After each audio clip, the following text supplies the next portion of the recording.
Dans cet exercice, le numéro 14, donc un mini télécom de 2017, on s'intéresse à une matrice A donnée. On vous demande dans un premier temps de la diagonaliser, donc sans forcément donner l'expression de P-1. De toute façon, le calcul de P-1 en général, c'est calculatoire justement. Il faut utiliser Gauss-Jordan, c'est assez long et bon, ça n'a pas particulièrement d'intérêt. Et ensuite, on s'intéresse à un ensemble de matrices M qui vérifie AM plus MA égale 0. Donc on vous demande de démontrer que F est un sous-espace vectoriel. Donc là, on n'aura pas trop d'autres choix que d'utiliser les caractérisations des sous-espaces vectoriels avec les trois conditions à vérifier. D'autant plus qu'on vous demande de déterminer F derrière. Donc il est hors de question d'essayer d'écrire F sous la forme d'un vecteur dans la question de A, alors qu'on vous demande de le faire dans la question de B. Ensuite, on pose une application phi qui est à M associée à M plus MA. Donc on voit tout de suite un lien avec l'ensemble F qui était donné là. Donc démontrer que phi est un endomorphisme, donc c'est assez bateau ici, et déterminer le rang de phi, eh ben, on voit tout de suite que le noyau de phi, ça va être l'ensemble F qui est là. Donc comme on l'aura déterminé dans la question B, on aura la dimension du noyau, et donc le théorème du rang, en appliquant le théorème du rang, on aura le rang de phi. Donc assez rapidement pour la première question, donc pour diagonaliser A, on va calculer son polynôme caractéristique, donc le déterminant de x identité moins A, et on voit qu'on a intérêt à développer par rapport à la troisième ligne, qui nous fera apparaître un x moins 2 d'office, fois le déterminant de cette matrice-là avec un xi moins a. Et cette matrice qui va rester ici sera en plus triangulaire. Donc on va obtenir très très rapidement que le polynôme caractéristique c'est x moins 2 au carré fois x plus 1.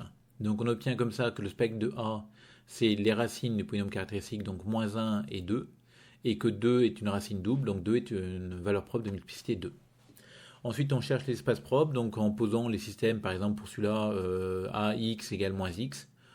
Donc on résout, et bon, il n'y a pas particulièrement de difficulté, donc je n'ai pas détaillé. Et pour le deuxième, on peut chercher aussi AX égale 2X, et on va trouver ça. Bon, voilà, aucun problème particulier là-dedans.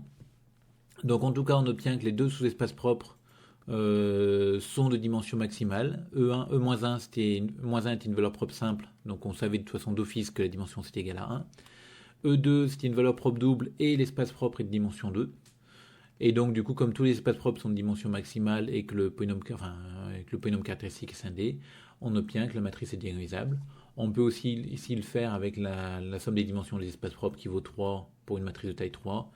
Enfin bon, il y a plein de possibilités pour répondre à la question diagonalisable. En tout cas, la matrice P que l'on pose, c'est la matrice formée des vecteurs propres écrits en colonne. Et la matrice la matrice D correspondante, diagonale, sera la matrice diagonale avec sur la diagonale les valeurs propres écrites dans le même ordre. Donc vous voyez qu'ici on a mis le vecteur propre, la première colonne c'est le vecteur propre associé à la valeur propre moins 1. Donc on a moins 1 en premier, et puis les deux autres c'est les deux. Ensuite, on vous demande de démontrer que F, qui est cet ensemble-là, est un sous-espace vectoriel de M3 de R. Donc les trois conditions à vérifier. Donc F est inclus dans M3 de R, pas de problème. Deuxième condition, la matrice nulle appartient à F.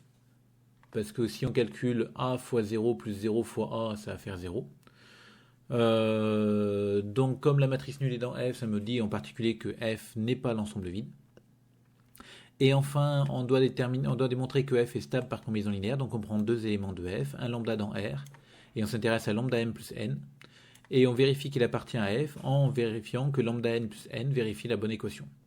Donc A fois lambda n plus lambda m plus n fois A égale, et on développe. On regroupe tout ce qui dépend de lambda ensemble, et on retrouve là-dedans AM plus MA, qui vaut 0 parce que M appartient à F. À côté, on a AN plus NA qui vaut 0 parce que N appartient à F. Et donc du coup, on obtient bien que la somme fait 0, et donc que lambda n plus n est bien un élément de F. Donc on a les trois conditions qui sont vérifiées, donc on peut conclure que F est bien un sous-espace vectoriel de M3 de R.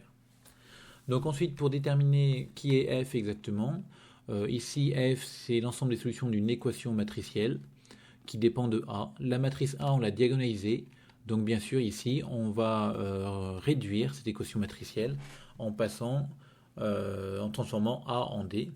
Donc pour faire ça, on va poser n égale p-1mp. Donc on change de base en fait. On va changer de base à la fois le m et le n, donc pour passer dans cette nouvelle base. Et l'intérêt étant que quand on fait notre changement, donc a c'est pdp-1, m c'est pnp-1, les pp-1 au milieu vont s'annuler, enfin on va simplifier, donc là il ne me restera plus, ça va faire identité, donc ça va s'enlever. On va obtenir cette équation là, et en multipliant à gauche par p-1 et à droite par P, on va obtenir que dn plus nd égale 0. Alors ici, il est important de bien voir, on garde l'équivalence parce qu'on a multiplié à gauche et à droite par des matrices inversibles, et on garde l'équivalence si on multiplie par des matrices inversibles. Parce qu'on peut remonter, bien sûr. On peut revenir en arrière. Donc du coup, on obtient que M appartient à F si seulement si la matrice N qui vaut P-1MP vérifie dn plus nd égale 0. Donc maintenant, on va s'intéresser à cette équation-là. Et comme D est diagonale, on va faire une résolution à la main, c'est-à-dire on va poser N égale. Et on aurait pu poser N égale A, B, C, D, E, F, G, H, I, donc en mettant les 9 coefficients. Ça se passerait très bien. Ici, je choisis de le faire par bloc. Et vous remarquez que la taille des blocs est adaptée à la taille des blocs de la matrice D. D, il y a un premier bloc avec le 1 en haut à gauche. Il y a un bloc avec les 2 sur la diagonale. Et puis les 0 autour. Donc je prends les mêmes blocs ici pour la matrice N. Ma matrice D, donc vous voyez, les blocs se correspondent. Et l'intérêt étant qu'on va pouvoir calculer ND et DN très facilement avec cette écriture par bloc. Et on obtient que ND plus DN est égal à cette matrice-là. Donc finalement, pour que M appartienne à F, M appartient à F si seulement si DN plus ND égale 0. Donc si seulement si cette matrice est nulle. Et cette matrice est nulle, ça me dit quoi? Ça me dit que A égale 0, L égale 0, C égale 0, R égale 0. Et donc finalement, comme tous ces 4 éléments sont nuls, ça me dit que N égale 0. Et comme N égale 0, quand je remonte à M c'est Pn P-1, vaudra 0 aussi. Donc en fait, on obtient que F, c'est le singleton, matrice nulle. Donc en particulier, c'est un sous-espace vectoriel de dimension 0, bien sûr. Ensuite, on vous demande de vous intéresser à cette application phi qui a M associé à M plus MA. Donc il est clair que phi va de M3 de R dans M3 de R. Pourquoi? Parce que quand on calcule AM plus MA, c'est un produit et une combinaison linéaire de matrices de M3 de R. Et comme M3 de R est stable par produit matriciel et combinaison linéaire, phi de M appartient encore à M3 de R. Après, on doit démontrer la linéarité, donc on calcule phi de lambda M plus N, où M et N sont des matrices quelconques de M3 de R et lambda un réel. Et on développe, on regroupe les lambda ensemble, et on obtient que ça fait lambda phi de M plus phi de N, donc pas de problème, elle est linéaire. Et donc du coup, on a bien un endomorphisme. Je vous rappelle qu'un endomorphisme, il y a le côté endo, c'est-à-dire que ça va d'un ensemble dans lui-même, et le côté morphisme, donc ça veut dire la linéarité. Enfin, on demande le rang de phi. Alors on remarque ici que, comme je vous l'ai dit en introduction, que F c'est le noyau de phi. F c'est l'ensemble des M appartenant à M3 de R tel que phi de M égale 0, donc c'est le noyau de phi. Et on a obtenu que F c'était le singleton vecteur nul, matrice nulle plutôt.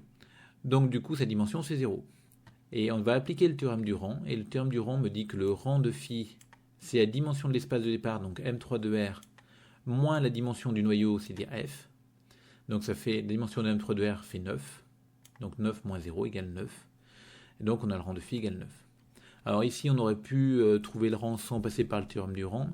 Parce que comme on a vu que F égale ker phi égale le singleton matrice nulle, on obtient que phi est injective. Et phi est un endomorphisme en dimension finie. Et on sait pour un endomorphisme en dimension finie, s'il est injectif, alors il est bijectif. Alors il est surjectif, enfin les trois propriétés sont même équivalentes.